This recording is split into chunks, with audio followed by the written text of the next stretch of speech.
Welcome back to Kossi's Arsenal podcast. My name is Kossi. Good morning, good afternoon, good evening, wherever you are in all parts of the world. Welcome back to the channel. Welcome back to a brand new video. We're going to be diving into Mikel's press conference ahead of the Liverpool game. He's done it. He's talked about Thomas Partey. He's talked about William Saliba and a few injury updates as well. And the team news in general. But he says most of the team news, most of the updates are going to come tomorrow as we enter the weekend. Hit the like button for me. Subscribe to the podcast as well. Let's get this video to 300 likes in the comment section. Do you believe Arsenal can genuinely put in a good shift against Liverpool? Can we beat the Reds? That's the big question. I want you guys to go down in the comment section. Let's have a conversation about it because we cannot have it any longer. We cannot wait any longer. The weekend is upon us. Now, first and foremost, Mikel was asked about whether he's looking forward to the game. And he said, look, again, it's another really exciting one. It's another really exciting game to play against one of the toughest opponents in the league.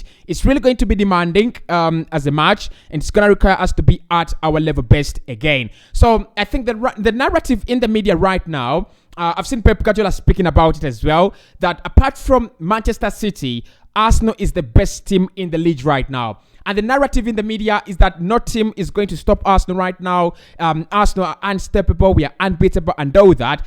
I beg to differ. I think we're a very good side. I think we're a well-managed side. We're well coached and everything is going in our favor. But Liverpool deserve the respect, they deserve some respect. They've done it for over 6 years. They've done it for over 7 years under Jurgen Klopp. They're very well organized side. You look at their squad, it has traveled through distance, through time. You look at Salah, you look at Thiago, you look at the likes of Jadon Henderson, Alisson. They've been there for some time, so they know they know each other. They have that chemistry, and they're a big side. They know how to play. When they play Man City, when they play Arsenal, when they play Manchester United, it's quite different. Now they did lose against Manchester United, and I thought they really put in a rubbish performance. But against Arsenal, it's a very different kind of game. They come into this game knowing we are playing against a side that is on top of the league. We are playing against a side that is above us by almost 20 points. So it's gonna be a very difficult one for me. Difficult environment, different environment, but still, I still fancy Arsenal to pick up at least a point in that one. Still, Mikel Arteta on whether it's an opportunity to make a statement in the league, playing Liverpool at the moment. He says every game is the same. Obviously, it's a big match. It's a fixture that everybody is looking for against an opponent that has shown in the last 5 or 6 years the level that they have. And we have to show the opponents again that we have reached the level and we are ready to compete against them. Now, I don't know if Mikel has something against Liverpool. Usually speaks so charismatically against Liverpool, and I'm not in a very disrespectful manner, but he always speaks so strongly. So I think he uses a lot of charisma, talking about Liverpool, the 6 years, the 5 years, and all that. But again, he's right. This game for me, you beat Liverpool, you beat Tottenham Hotspur back to back. Everyone is gonna shut up. Everyone will shut up. All the pundits that are still doubting Arsenal will shut up. But the moment you fail to beat Liverpool, and you fail to beat Manchester United as well, it will be the narrative will continue. Arsenal is the joke. Arsenal will only be beating Brentford, Spurs, and Brighton. So you need to come. You need to come around. This is a big test against Liverpool, and I think Mikel makes a very good point. Right now, you're looking at a team that has traveled 6 years of what we're trying to do. They have stood the test. What we're trying to do right now is what they have done 6 years down the road, and that is what makes this game very interesting. It will be the same scenario with Manchester City, in my opinion. It will be the same scenario with. I think with Brighton, because Brighton again, you find that Graham Potter has invested some little time in that squad, and they are very, very well organized and managed. So Mikel says big opportunity to send out a message to the rest of the league that we can't beat Tottenham this weekend, and the next weekend we can't beat Liverpool. So if you're coming at the Emery Stadium, if you're playing us, in any way, shape, or form, you've got to be very careful. Next, on how the team's mentality has evolved since last year. Of course, you remember last year. Liverpool easily beating Arsenal without finding any difficulties. They didn't even need to get from gear 2 or gear 3 to beat us. So Mikel says right here, he says I'm very conscious that we can get much better than where we are today, and not only that, we have to do better as a team that wants to win and challenge now. Now is to do that every 3 days. So the mentality in this team, I think I will agree with Mikel. We can do better. For example, in the Manchester United game, you're trailing by 1-0. You easily come back in that game. How do you give it away in the last few minutes of the game? That game should have ended 2-1 in favor of Arsenal or Man United, or 1-0 or 3-1 in favor of Arsenal. Actually, I think it was so naive. And that's the mentality we are talking about here. Can Arsenal lead against Liverpool and react in the right way? Because when you get a goal against Liverpool, you expect them to come on you. Come onto you. You expect them to create chances. You expect them to unleash that extra quality from their bank. Can we handle that? Are we mentally strong? And of course, given the schedule and the fixture list, 3 games. 3 days per game, right? You have 3 days, then you go into the other game. After Liverpool, we have to rest only 3 days, and then we enter into Bodo Glimt again. So are we mentally strong? I think we are not yet there, like the likes of City. You can see City are mentality monsters. They lose at halftime 2-0, and they win the game 3-1. 3-2. They lose at halftime at 2-0, and they win the game at 5-2. It shows you that they have that mentality, that they're mentality monsters. And I know Mikel, eventually our team will become like that. Mikel Arteta on the team news, he says we will have more team news tomorrow. We have another training session, and we will know more about the team news after that. So I've not had any rumors. I've not seen any injury updates. Thomas Partey, perfectly fine. William Saliba, perfectly fine. Which other injury-prone players do you usually check out for Arsenal? Martinelli is fine. Fabio Vieira is fine as well. And Martin Odegaard is coming back slowly but surely. That probably played into Edin Ketia in the Europa League. It just showed me, the standards will be coming back very, very soon. So for me, in my opinion, with all due respect, I think having a full squad is really going to trouble Liverpool, and I respect them a lot, and I give them a lot of credit because they have it in their bank. But in my opinion, having a full squad against Liverpool, I don't see how they survive that. Given the injuries, the number of injuries, key injuries they have, and also some of their players are not yet up to the task, very well. Mikel says on feeling extra pressure due to the rotating during the tight schedule. He says, well, we know the fixtures that we have been given have no precedence in this league because of the World Cup, and with everything that we have to play in between, and then every team is different, every squad is different, and if you want to start risk, you make the situation much worse. If everybody is available and you have robot players that can play every 3 days, life is so much easier. So it's something that we have to experience and test, because at the moment we don't really know how it's going to play out. Robot players, does it mean Granit Xhaka, Gabriel Martinelli, and Gabriel Magalhaes? Because those are the 3 players he doesn't rotate. He doesn't rotate them. Have you realized? He doesn't rotate them. So I think when he talks about robot players, those are the 3. Actually, in every squad, there are those players that don't miss a single game unless they're injured. Kevin De Bruyne at Manchester City, Rodri at Manchester City, Jadon Henderson at Liverpool. I think that one is a robot player, isn't he? Chelsea, I don't know. Look, I watch a lot of Chelsea, but they have a big squad. They always rotate, and they always rotate their managers, so you cannot get a grasp of their team.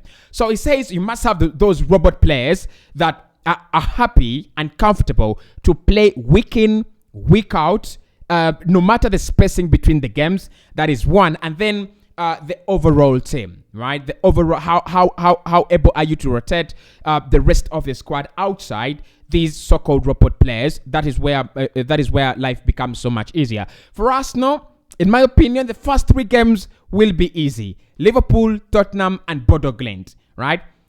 The big questions are gonna be asked starting from game number 4, when these boys are having swollen legs, when these boys have to play with swollen foot, when there is no time for the boys for the boys' feet to cool in order to go into the next game. But for now, I think there is that kind of pressure that players are feeling, but we are still fine. Yeah, we are still alright. Okay, on William Saliba's form this season, Mikel says, I think the way he has established himself, the composure, the leadership that he's shown on the pitch, it is done in a very, very natural way without any flashlights. Just being himself, being a very quiet, but at the same time, very, very confident defender. Look, William Saliba, no one has words. We don't have the exact words to explain his unidentified, unexplainable, phenomena. You look at most of these, young centre backs, Jules Koundé, Paul Torres. I don't rate Paul Torres really. Look, Paul Torres again, another young centre back, and a couple of them, Romero and the others. You look at the intelligence of Saka compared to these boys. The money we bought him at is an absolute steal. So there is a story that Cesc Fabregas was told by one of our scouts that he wanted to buy William Saliba. So literally, Fabregas did some scouting work for Arsenal in this deal. And look, I don't think there is anyone better than Cesc Fabregas when it comes to understanding the Arsenal core, the Arsenal education system, the Arsenal way of playing football, and the players that would really become a success. So for me, Saliba right now, can he become Virgil van Dijk? Mikel was asked here on whether Saliba can hit the heights of the likes of Virgil van Dijk. I said, wow, that's a big call. We are happy with where he is at the moment. He is Saliba. He's no one else, and he needs to make his own career. Look, he's been compared to Ferdinand, Terry, Puyol, Rafa Varane, Virgil van Dijk.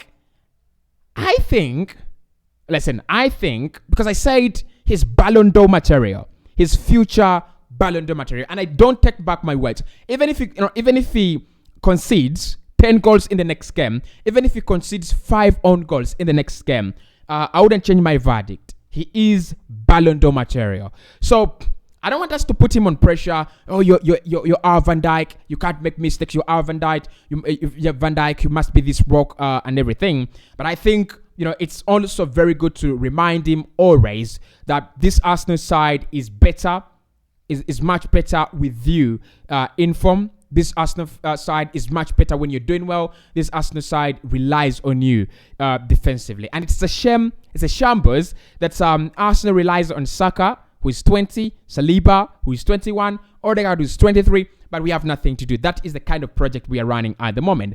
On Jurgen Klopp admitting that Liverpool are a work in progress, Mikel says our team is a work in progress as well. I think you always want to get better. You always hear about the weakness that you want to improve. Liverpool are a magnificent team. Look, I hardly believe that Liverpool are on a decline. I think there is something wrong with their recruitment, and that is what is affecting them. A big side like Liverpool, looking at this the fixture schedule, you must act accordingly. Conrad Lima available, Yuri Tillemans available, Douglas Lewis available. All these boys were available. Try to work on your squad, but they're a work in progress. And the reason that's why I would say I'll call them a work in progress as well is you look at their average age. Yes, most of the players are getting old. Henderson, Milner, Firmino, Salah, but look at the other bright side, the future. Luis Diaz, young. Diogo Jota, young.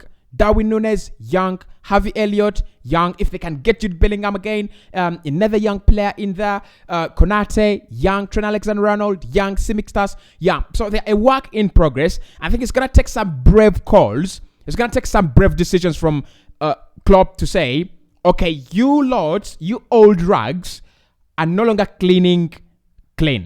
You're no longer mopping clean. You need to be discarded. We need to see more of fresh blood. We need to see more of the best of the best of the young. Okay, of the young talents that we have in the team.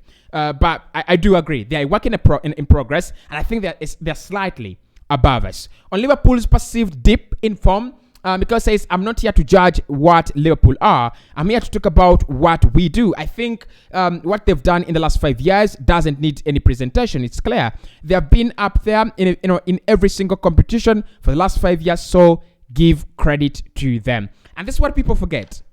Liverpool has played, last campaign, they played the maximum number of games in every competition apart from the Champions League. They played the maximum number of games in every competition they competed in last campaign.